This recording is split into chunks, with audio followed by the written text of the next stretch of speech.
Everybody, and welcome to Facility Talk with the Freilich brothers. I'm Scott Freilich, and this podcast is all about diving into the world of facility management, property maintenance, and the strategies that keep buildings running smoothly.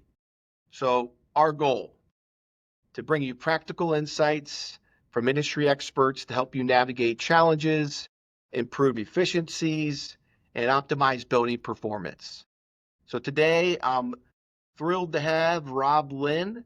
Rob is with Crescent Cana, and we're excited to have him on the show today. We'll be discussing his experience in facility management, some of the biggest challenges that he's faced or that Crescent Cana has faced, and the solutions that are driving success in the industry.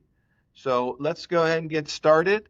To kick things off, Rob, can you tell us a little bit about your company, about your role, and kind of give us a feel for what a typical day looks like for you? Yeah, absolutely. Good morning again, and thanks for having me on here. It's a pleasure to be talking with you. My name's Rob Lind. I'm a co-founder and chief manufacturing officer for Crescent Cana.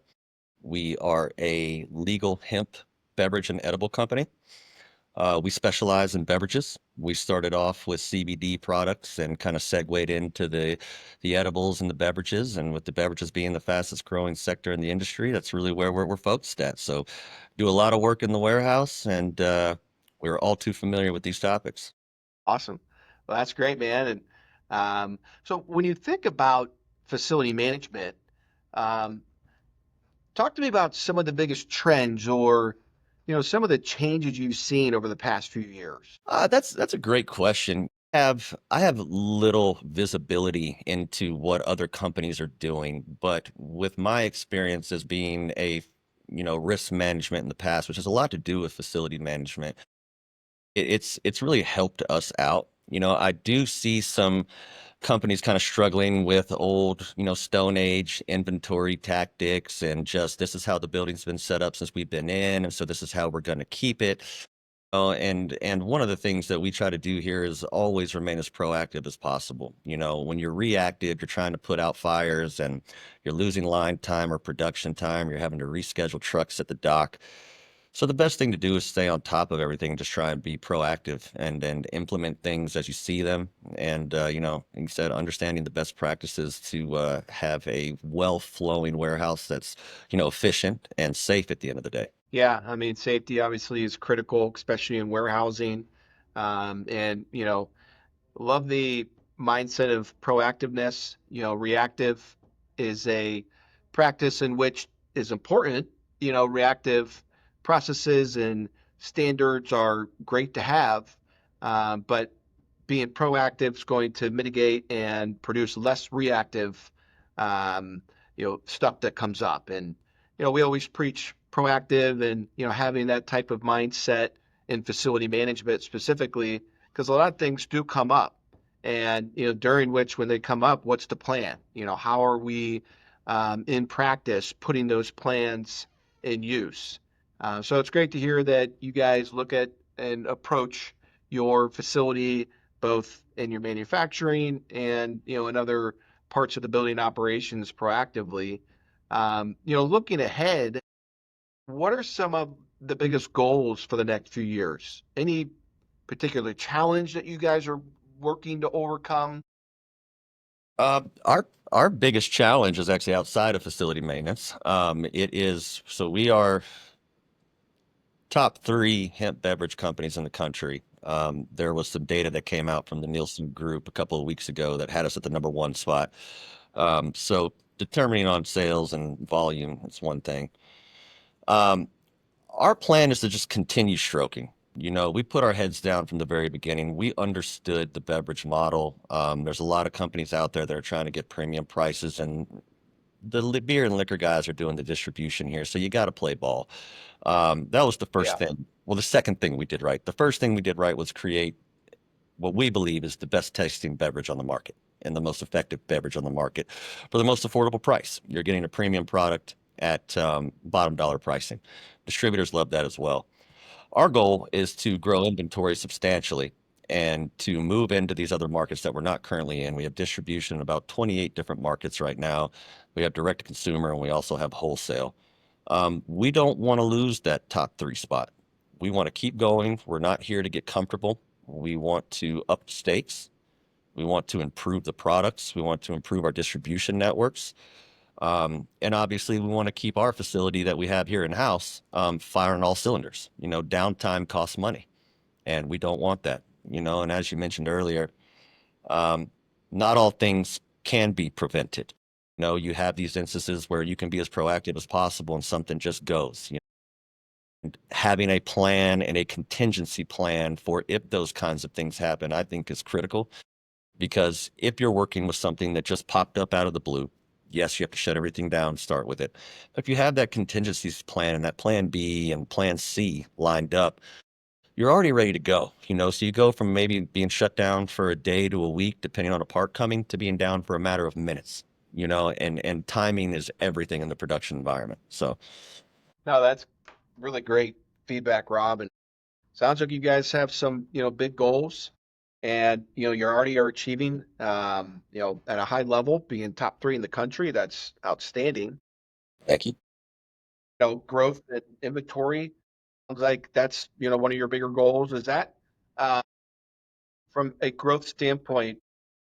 Is there any plans, or are you projecting any future warehousing facilities in other states and or regions throughout the country? Or do you think you can expand and be able to, keep in that top three with your current, production activity, there in your location today? Or what does that growth look like?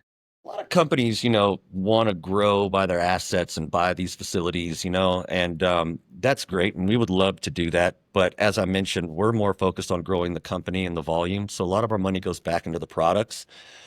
We lean heavily on our partners. We have co-packers. As I mentioned, I can only do about 100 to 120,000 cans a month out of my facility here in Charlotte, and our co-packers can do millions. The same thing goes with warehousing. I can hold about 80 pallets in my 9,000 square foot warehouse. But we partner up with Warehouse Distribution Technologies here in Charlotte, and they hold up to 1,000 pallets for us. We don't just pick it out of the blind. I'm on site. I go and see their operation. I look and see how they're doing, treating other customers' loads and how they operate well. And if they're doing things by the book and the way that we want to see it and they do a good job of it, then we further the conversation. We are going to roll out new co-packers that are strategically geographically placed. With these co-packers, lots of them have additional storage on hand. Their brew facility is probably a third of the size of their inventory warehouses across the lot somewhere. So they can hold inventory, but if that's not an option, we are going to continue what we've done like Charlotte in the Southeast is we're going to find a warehousing partner within a 5 mile radius or so, 5 to 10 mile radius, and just make sure that it's an easy transfer from one to the other and that we can keep these beverages flowing in our pipeline. Awesome. Sounds like you got a good, path on how to grow. I think that's smart, to keep, overhead and, liability and owning assets at a minimum. That co-packer, warehousing partner sounds like a great growth model, and to, keep the risks as little as possible, but also at the same time, have a good solid growth plan. Now, I know you had mentioned that at your particular facility, we talk about some of the goals you have there in respects to facility management and building maintenance. Um, and I know that you don't own your building; you currently lease your building.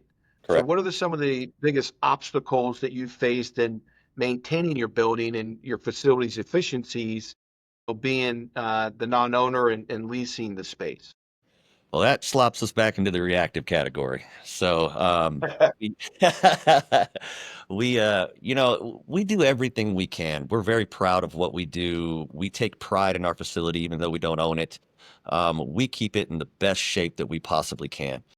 However, we don't control the HVAC. We don't control the roof. We don't control the fire systems, the fire alarms, and everything else that goes along with it. So while we do our practices and we do our clean in places and we have our weekly and monthly inventories and we do everything we can and we're cleaning the bathrooms and cleaning the labs and they're clean rooms and everything's shiny. You get a big storm down here in the southeast, as a lot of people are used to, and you come in like I did a month or so ago, and I've got an inch of water in my office. You know, um, you go to your Gee. landlord and you're like, "Hey, man, what the heck? I put this carpet in here. It's a loss, But you can tell them as much as you want. You can try to be proactive with the landlord, and there are good ones and there are less good ones. Some will be on it. But sometimes they're just not. And so the unfortunate part is dealing with those kinds of things, which also can impact your production. If your landlord fails to tell you that there's a fire inspection or that they're coming to work on the main water line outside. And this whole facility is about 500,000 square feet. We just have a small section of it. They got an 8-inch water main out there. So if they're coming out to work on that and they don't tell you and you're running a brewery production, and you need water on that day, you can throw some wrenches in the spokes. But the best thing to try and do, my job is one of the things I do at least twice a week is I'll do a walkthrough. I'll walk the building. I'm the first one in and the last one out. I'll look at everything, make sure toilets aren't running, make sure that the AC's cutting on and off. I'll get up on the roof and see if there's anything where I can identify a panel being peeled back or something that could cause a future issue. But the best thing to do in that Yeah. situation, in my opinion, is just to try to stay on top of it. You can't predict or prevent anything necessarily, but if you have an eye on something, you could point it out. Hopefully they can get out ahead of it. Yeah, that's smart, man. I mean, listen, at the end of the day, you may not have those responsibilities under your lease agreement, but it's your product, it's your team, safety, having that culture of, coming to work and know that, you guys are doing as much as you can to communicate, be proactive. It goes a long way. And, quite honestly, it probably goes a long way with your landlord as well. Communication, whether it be challenging or having some obstacles to put in front of your landlord, at least you're providing um, information, you're providing photos, you're sharing what you're seeing on your twice a week walk around to at least proactively show them, hey, these are the issues that need to be addressed. You're putting it out in front of them versus waiting for it to fail. And now you've got an emergency situation, and now you're hoping or crossing your finger that your landlord's going to, be responsive in a timely manner. I couldn't pat you on the back harder with, how you're approaching it. And I'm sure, this is a pretty simple question, but if you had unlimited resources, what would be one of the first challenges that you'd like to solve? Oh, I would have a massive brew house. And that's the one thing that I would take back. I continue to lean on my partners, but I would bring all the production in house to have a little bit more control over it. You have ingredients, and you have agreements and things like that, but being able to, it's hard to be on site every time a co-packer runs, and we'll have people up there, but Yeah. we're all busy with what we have going on here and we trust them to do the job and to make it to spec. We haven't had an issue with that not occurring. Um, but I'm a little old fashioned in the sense that I would like to have oversight of the entire operation on that side at least. And so if I had unlimited resources, I would probably have a 300,000 to 400,000 square foot brew house, facility that had, I mean, thousands of barrels of capacity worth of manufacturing space. But that's a pipe dream at this point. So thank God for our co-partners. Hey, you never know, man. Pipe dreams can come to reality. That's very true. Great growth plan and if all those strategies come to fruition, perhaps that may be an opportunity. So kind of going into the facilities with technology, I'm curious, what role does technology play in modern facility management for you guys? I know that you're not the owner of the building, but are there any tools or innovations you found that are particularly useful in facility management? Um, Again, the situation is a little unique, technology wise, I always go back to, good inventory systems and good practices. You can always do your manual hard count, but we work in the space of pallet size orders now, so we're not just getting little small orders. So taking it over from that to a very standard scan in, scan out type of inventory system, good security, making sure that the bones of the facility are good before you opt to go into a lease. It could have everything that looks nice, but then you crack open the panels, you don't have enough power. It turns out you don't have enough water, you don't have enough pressure. So really, it's a little combination on our end of using things that help us receive and distribute our products. But it kind of goes back again with the lease situation to just trying to keep an eye on everything and making sure that you don't lose track or get comfortable. When you get too comfortable, that's when mistakes allow to creep in. And I try to seek discomfort. Yeah, no, I mean, there's a balance in it all. Yeah. Especially when it comes to cost efficiency challenges. Um, yeah, how do you balance cost savings with maintaining a high quality building like you do? Are there any areas where facilities tend to overspend versus underinvest? Yeah, I can see a lot of people getting into trouble there. I try to keep it minimal for the most part. Going back to the bones, let's make sure we got everything, we have the space to flow, and then try to take it from there. So again, on our equipment and our facilities, there's no such thing as too clean or, too much maintenance or anything like that. We check it every run. We take the system fully apart. We fully sanitize everything. We clean it. We put it back together and we rock and roll. We're just not willing to sacrifice the environment for the quality of our product. You know, we've almost been able to achieve negative pressure in our warehouse, which is one step away from me getting my GMP certification. Talked a little bit earlier. I'm not going to give my landlord 300K for a new roof that I'm going to move out of. While following Right. GMP practices, following OSHA standards, being safe, taking pride in what you're doing, taking care of your equipment and doing everything that you can, that's the best path and it seemed to work for us. Yeah, I mean, there's no question about it. Having that type of diligence, that type of discipline, across really internally and externally, just being proactive, following those GMP practices. I mean, OSHA standard safeties are important for your workers to be able to come to work and know that, they're going to be, safe and that they're working in an environment that's not going to put them at risk.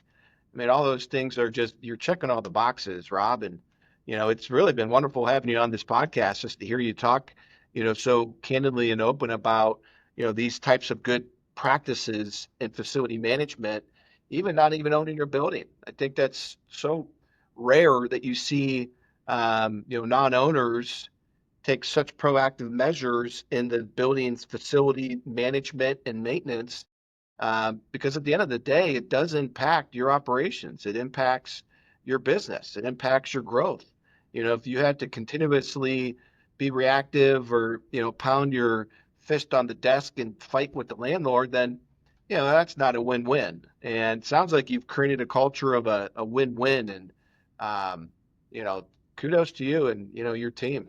I appreciate that. That's what we tried to do. At the end of the day, um, we end up spending a lot more time at our facility than we do at our home, you know, and my employees and the product we put out are my number one priority, but my employees' safety is my number one priority.